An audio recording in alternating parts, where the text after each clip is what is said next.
Πρώτη τελευταία μέρα στην Ασουνσιόν, Παραγουάη. Ετοιμαζόμαστε για πιο ζεστά κλίματα. Θα αποδημήσουμε σιγά σιγά προς Ευρώπη. Και ήθελα να πω 5 πράγματα για την Παραγουάη, γιατί πολλοί μας ρωτάνε τι παίζει με την Παραγουάη, ρε παιδιά. Μια άγνωστη χώρα, δεν ξέρουμε πολλά σχετικά με αυτή τη χώρα. Πείτε μας λίγο να καταλάβουμε τι γίνεται εκεί πέρα. Να σας πούμε αρχικά ότι είναι μια χώρα που έχει περίπου τριπλάσια έκταση από την Ελλάδα. Ο πληθυσμός είναι 7,5 εκατομμύρια περίπου, ενώ στην Ελλάδα είναι περίπου 10, έτσι καταλαβαίνετε ότι είναι πολύ πιο αραιοκατοικημένη χώρα σε σχέση με την Ελλάδα, για να σας δώσω μια εικόνα να συγκρίνετε. Γενικά κυκλοφορείς μέσα στην Ασουνσιόν, εδώ είναι η πρωτεύουσα της πόλης, συναντάς τέτοιους δρόμους σαν Καλντερίμι κάτω, έτσι κάπως πιο ερημικούς, κάπως σαν να είσαι στην επαρχία. Αλλά ταυτόχρονα υπάρχουν και αυτοκίνητα, άσφαλτος, κίνηση, δηλαδή βλέπεις πολλές αντιθέσεις εδώ στην Παραγουάη, ακόμη και στην πρωτεύουσα. Εδώ ένας άνθρωπος μαζεύει πορτοκάλια που έχουν πέσει από ένα δέντρο έξω από το σπίτι του. Αισθάνεσαι λίγο δηλαδή ότι υπάρχει μια άβρα χωριού και ταυτόχρονα υπάρχει άβρα πόλης. Υπάρχει κίνηση, υπάρχουν αυτοκίνητα, εμπορικά κέντρα. Αυτά όλα στην πρωτεύουσα. Αν πάμε λίγο πιο έξω, είναι αρκετά πιο ήσυχα τα πράγματα, πολύ πράσινο, πολύ φύση, πολλά οικόπεδα. Γι' αυτό έρχονται πολλοί άνθρωποι και επενδύουν στη χώρα σιγά σιγά, γιατί έχει μείνει κατά μία έννοια ανεκμετάλλευτη τις τελευταίες δεκαετίες η Παραγουάη.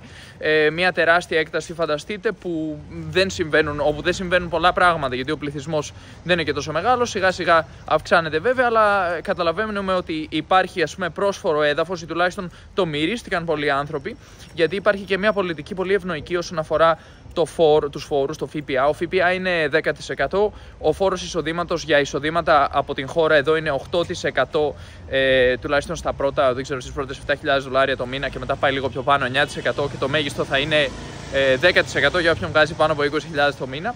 Και όλα αυτά είναι για εισοδήματα εσωτερικού. Αν έχετε εισοδήματα από το εξωτερικό, αν είστε για παράδειγμα ψηφιακοί νομάδες ή άνθρωποι με εισοδήματα από, δεν ξέρω, από κάποια άλλη χώρα, από την Ελλάδα, ας πούμε, νοικιάζετε ένα σπίτι σε κάποιον, εκεί δεν έχετε κανένα απολύτως φόρο να πληρώσετε εδώ, δεν επιβαρύνεστε, έρχεστε στην Παραγουάη και η Παραγουάη λέει όποια εισοδήματα έχετε από το εξωτερικό και τα φέρνετε εδώ πέρα, φορολογούνται με συντελεστή 0%, δηλαδή δεν φορολογούνται στην πραγματικότητα. Και έτσι πολλοί άνθρωποι έρχονται εδώ, γίνονται φορολογικοί κάτοικοι. Έχουμε γνωρίσει αρκετούς και πρόσφατα, Ισπανούς, Καναδούς, Άγγλους, έχει από όλα. Ιδίως εκεί που ήμασταν στις Μιγκρασιόνες, στο γραφείο μεταναστεύσεων, μπορούμε να πούμε ότι είδαμε Γερμανούς, είδαμε πολλούς λαούς τέλος πάντων που έρχονται και κάνουν αυτή τη διαδικασία, και γι' αυτό καθυστερεί κιόλας πολύ η διαδικασία μας.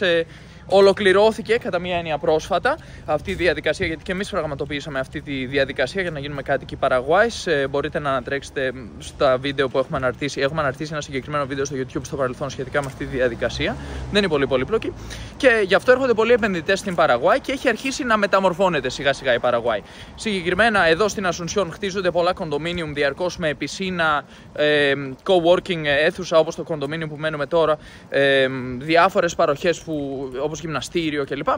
Και σιγά σιγά μεταμορφώνεται το μέρος, και από εκεί που πολλά κτίρια είναι απλώς ισόγεια, μονοκατοικίες με τους κυπάκους τους κλπ.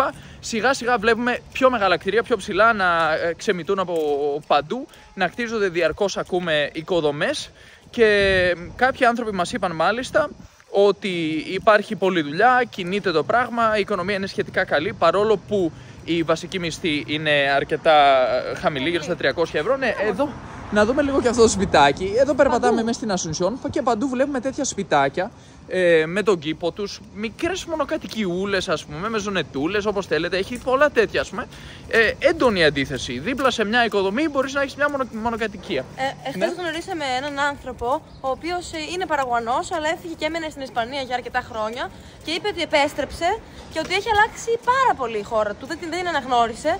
Και πλέον αποφάσισε να μην μένει στην Ευρώπη, να επιστρέψει μόνιμα στην Παραγουάη, γιατί είναι πιο χαλαρά τα πράγματα. Και εμείς αυτό παρατηρήσαμε. Είναι χαλαρά. Δηλαδή κανένας δεν σου σπάσει τα νεύρα εδώ. Αυτό μας αρέσει στην Παραγουάη. Έτσι είναι ακριβώς. Είσαι ήσυχος, ήρεμος, γαληνεύει η ψυχή σου εδώ πέρα. Μπορείς να κάνεις τις δουλειές σου με την ησυχία σου. Η κίνηση είναι σε πολύ χαμηλό επίπεδο, δηλαδή για τους ανθρώπους που, εντάξει, προφανώς όλοι με τα δεδομένα τους φτάνουν σε κάποια φάση να πούνε πω ρε παιδί μου, έχει πολλή κίνηση, δεν αντέχω, φεύγουν όλοι από τη δουλειά τους τώρα και θα κάνω μισή ώρα να φτάσω στο σπίτι μου, επειδή κόλλησαν όλα. Ναι, υπάρχουν άνθρωποι που παραπονιούνται, αλλά στην πραγματικότητα η κίνηση είναι ανύπαρκτη, δηλαδή πραγματικά βγαίνεις από το σπίτι σου, καλείς ένα Bolt που είναι το αντίστοιχο, ας πούμε, της Uber, καλή ώρα, γιατί ο άνθρωπος στον οποίο αναφέρθηκε η Νίκη προηγουμένως ήταν οδηγός Bolt.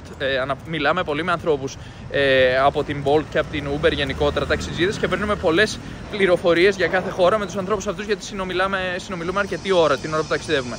Και όπως και να έχει, παίρνεις Bolt και φτάνει σε 1 λεπτό. Και φτάνει κατευθείαν και πετάγεσαι όπου θέλεις σε χρόνο 0. Εγώ αυτό που ήθελα να πω δεν είχε σχέση με την κίνηση. Όταν είπα ότι κανείς δεν σου σπάει τα νεύρα, αναφερόμουν στους ανθρώπους.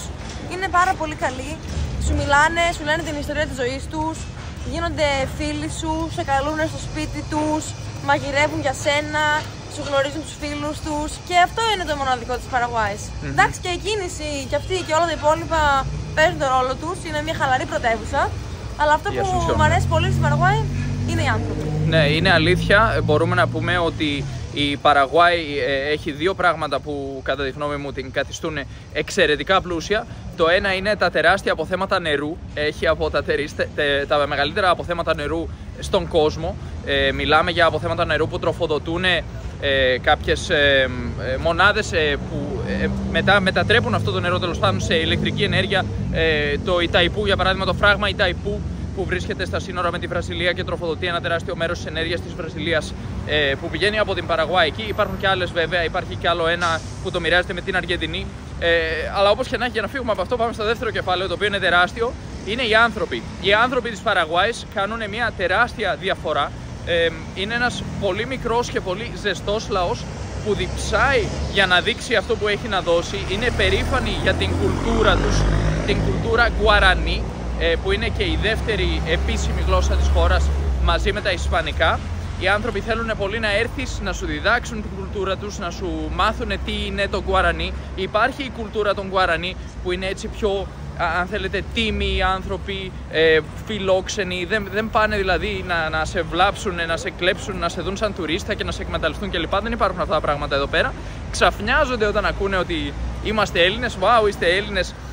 Και ενθουσιάζονται, ξέρουν και 5 πράγματα για την μυθολογία, και είναι μια χώρα που ενώ μπορεί να μην έρθεις και να αισθανθείς κάτι σαν αυτό το πράγμα που καμιά φορά μπορεί να πας σε ένα μέρος και να το δεις για πρώτη φορά στη ζωή σου, να πεις wow, τι είναι αυτό, εκτός από την Νίκη ίσως που μπορεί να τη δεις εδώ πέρα και να πεις τι κάνει αυτή η κοπέλα εδώ πέρα που πηγαίνει ανάποδα. Οι άνθρωποι δεν το ξέρουν ότι έχουν αυτό το μοναδικό πράγμα που δεν υπάρχει σε πολλές από τις χώρες και νομίζουν ότι εσείς τι κάνετε, γιατί ήρθατε εδώ.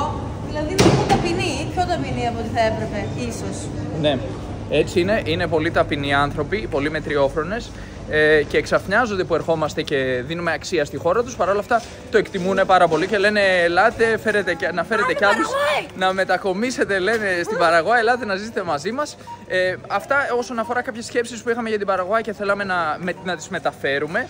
Είναι από τις πιο ασφαλείς χώρες, είναι από τις πιο οικονομικές χώρες της Λατινικής Αμερικής και μπορούμε να πούμε ότι είχαμε μια εξαιρετική εμπειρία, παρόλο που διαρκώς τυχαίνει να την επισκεφτούμε τη λάθος εποχή και να έχει κρύο, κάτι που εμείς πάντα θέλουμε να αποφύγουμε και θέλουμε να βρισκόμαστε εδώ πέρα καλοκαίρι. Παρόλο που κάθε φορά που ερχόμαστε πετυχαίνουμε αρκετό κρύο, που δεν είναι πολύ του γούστου μας. Παρόλα αυτά, είχαμε μια εξαιρετική εμπειρία με την Παραγουάη κάθε φορά. Θα ξανάρθουμε βέβαια, γιατί έχουμε και φίλους να επισκεφτούμε και να τους χαιρετήσουμε, να τους δούμε. Θέλουμε να τους ξαναβλέπουμε τους φίλους μας, δεν μπορούμε να μην τους βλέπουμε. Αλλά έχουμε και κάποια γραφειοκρατία ακόμη, οπότε θα επιστρέψουμε σίγουρα. Προς το παρόν όμως το κλείνουμε κάπου εδώ. Σε 2 μέρες επιστρέφουμε στην Ευρώπη για το καλοκαίρι. Ας δείξουμε και τα φρούτα επί τη ευκαιρία. Τούτι φρούτι έγινε το βίντεο. Να το πάρτε και λίγα φρούτα εδώ πέρα. Εδώ ντομάτες, λάχανα, πάλι ντομάτες, πιο πίσω μοβ λάχανα. Όχι, ναι, τώρα σε 2 μέρες φεύγουμε. Για μια μέρα θέλουμε φαγητό πάνω κάτω. Ναι, αυτά είναι λοιπόν και τα φρούτα εδώ πέρα.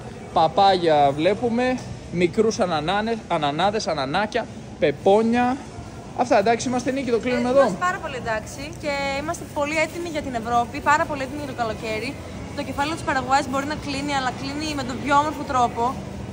Ποιον τρόπο, δεν ξέρω. Θα αποχαιρετήσουμε τους φίλους μας προσεχώς. Έχουμε ένα αποχαιρετιστήριο παρτάκι με τα φιλαράκια μας, τον Φέλιξ, τον Γουστάβο, την τρελοπαρέα εδώ πέρα.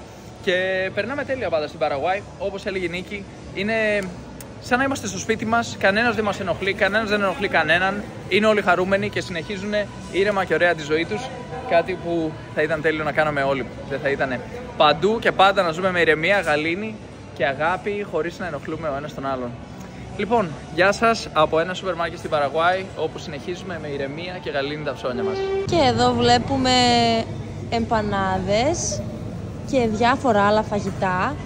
Εκείνο εκεί είναι η τσίπα, ένα παραδοσιακό φαγητό εδώ της Παραγουάης. Κρέατα, ζυμαρικά, τέλεια. Πάρα πολλές επιλογές έχει εδώ, σπιτικά φαγητά. Έρχεται ο κόσμος και γεμίζει τα πιάτα του, τα ταπεράκια του με ό,τι θέλει. Σολομό βλέπω εκεί.